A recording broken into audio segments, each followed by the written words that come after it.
சென்னை மயிலாப்பூரில் உள்ள நிதி நிறுவனத்தில் பொதுமக்கள் முதலீட்டு பணம் 525 கோடி ரூபாயை மோசடி செய்த புகாரில் கைது செய்யப்பட்ட மக்களவை பாஜக தேர்தல் வேட்பாளர் தேவநாதன் வீடு மற்றும் அலுவலகம் உள்ளிட்ட 12 இடங்களில் அதிரடி சோதனை. 4 லட்சம் ரூபாய், 2 கார்கள், ஹார்ட் டிஸ்க்கள் மற்றும் முக்கிய ஆவணங்கள் சிக்கின. வின் டிவி அலுவலகத்திற்கும் சீல் வைப்பு. ஹரியானாவில் அரசு வேலைகளில் பட்டியலின மக்களுக்கு 20% இடஒதுக்கீடு தேர்தலுக்கு பின்னர் அமலுக்கு வரும் என்று முதல்வர் நயாப் சிங் சைனி அறிவிப்பு. தமிழகத்தில் எம்பாக்ஸ் தொற்று யாருக்கும் இல்லை என்று சுகாதாரத்துறை அமைச்சர் மா சுப்பிரமணியன் தகவல்.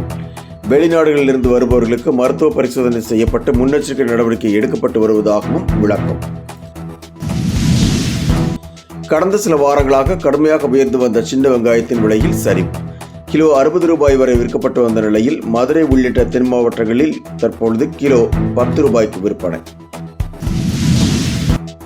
உக்ரைனுக்கு எதிரான போரில் அந்நாட்டைச் சேர்ந்த 2800 வீரர்கள் உயிரிழந்ததாக ரஷ்யா அறிவிப்பு.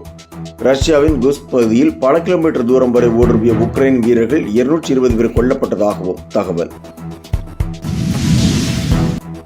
நடிகர்கள் தனுஷ், விஷாலுடன் தயாரிப்பாளர்களுக்கு ஏற்பட்ட பிரச்சனை தீர்வு காண தயாரிப்பாளர் மற்றும் நடிகர் சங்க நிர்வாகிகள் இன்று பேச்சுவார்த்தை. நடிகர்களின் சம்பளத்தை குறைப்பது குறித்தும் ஆலோசிக்க உள்ளனர்.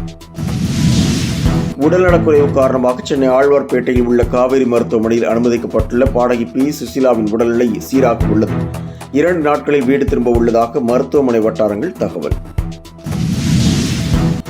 மகளிர் உரிமை தொகை தொடர்பாக முகாம் நடைபெறுவதாக வாட்ஸ்அப்பில் பரவிய தகவலால் விழுப்புரம், மதுரை, திருச்சி மாவட்ட ஆட்சியர் அலுவலகங்களில் குவிந்த பெண்கள். வதந்தியை நம்பி யாரும் வர வேண்டாம் என்று அரசு அறிவிப்பு.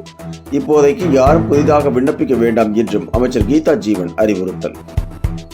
என்றும் உங்களுடன் மை இந்தியா. முக்கிய செய்திகளை உடனுக்குடன் தெரிந்து கொள்ள சப்ஸ்கிரைப் பண்ணுங்க, பெல் பட்டனை பிரஸ் பண்ணுங்க. என்றும் உங்களுடன் மை இந்தியா.